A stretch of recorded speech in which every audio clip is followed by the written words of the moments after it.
తెలంగాణలో క్షుద్ర పూజల వ్యవహారంపై సీఎం రేవంత్ హాట్ కామెంట్స్ చేశారు. కొంతమంది కర్ణాటక, తమిళనాడుకు వెళ్లి అఘోరా పూజలు చేశారంటూ ఆరోపించారు. రాష్ట్రంలో కరువు రావాలని పక్క రాష్ట్రాలకు వెళ్లి చేతబడి పూజలు చేస్తున్నారంటూ రేవంత్ రెడ్డి విమర్శించారు. రాష్ట్రాన్ని 10 ఏళ్లు పాలించిన నాయకులు చేయాల్సిన పని ఇదేనా అంటూ ప్రశ్నించారు. చేతబడి పూజలు తిరగబడితే ఫామ్ హౌస్కే పరిమితం కావాల్సి వస్తుందని విమర్శించారు. కొంతమంది మాత్రం కర్ణాటక, తమిళనాడు పోయి అఘోర పూజలు చేసిరు. కరువు రావాలి, జనాలు చచ్చిపోవాలి, ఈ ప్రభుత్వం బద్నాం కావాలని. ఇట్లాంటి దుర్మార్గులు కూడా ఉన్నాడు. ఎంత ఘోరంగా అఘోర పూజలు చేసినా దేవుడు వాళ్ళ దిక్కు లేడు, దేవుడు మన దిక్కు ఉన్నాడు. ఎందుకంటే మన సంకల్పం మంచిది. నేను గొప్ప తెలివికల్లో నేను చెప్పను, పెద్ద పెద్ద చదువులు చదువుకున్నానని నేను చెప్పను. కానీ 10 మందికి మేలు చేయాలన్న ఆలోచన నాకుంది. అది ఒక్కటి చాలు నన్ను దేవుడు కాపాడడానికి, ఆశీర్వదించడానికి. అన్నున్నా కూడా ఒక్కోసారి అల్లు నోట్ల శని ఉన్నది అన్నట్టు ఉంటుంది. కేసీఆర్ పరిస్థితి కదే. అన్నీ ఆయనకున్న అల్లు నోట్ల శని ఉండే ఆయన మింగేసాడు.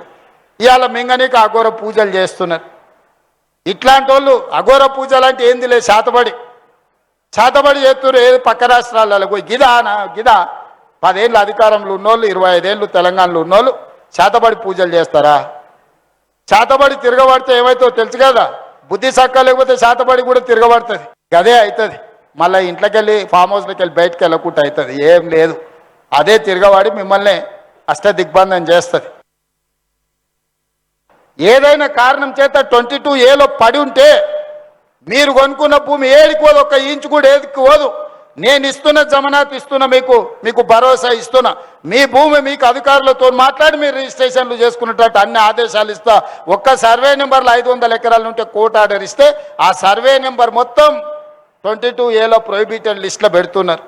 అందుకే బై నెంబర్లు ఇచ్చి కేసున్న 2 ఎకరాలు, 4 ఎకరాలు, 5 ఎకరాలు ఉంటే, కోర్టు ఆదేశాలు ఉంటే, ప్రభుత్వ భూమి ఉంటే వాటిని పక్కన పెట్టి మిగతా మీరు కొనుక్కున్న భూములు, మీరు కట్టుకున్న ఇండ్ల భూములు రిజిస్ట్రేషన్ అయ్యేటట్టు 100% మీకు మంచి జరిగేటట్టు చేస్తా. ఎవరు ఆందోళన చెందాల్సిన పని లేదు. కొంతమంది కోర్టులు పెట్టి సోషల్ మీడియాలో పెడుతురు. నిజం పెడితే మంచిదే, ఎవడన్నా నమ్ముతాడు. అబద్ధాలు పెడితే అవలగాడు అనుకుంటారు. ఈ అబద్ధాల సంఘాలకు ఈరోజు అసోసియేషన్లు పెట్టుకొని కోట్లు ఖర్చు పెట్టి కొంతమంది అబద్ధాలు ప్రచారం చేస్తారు.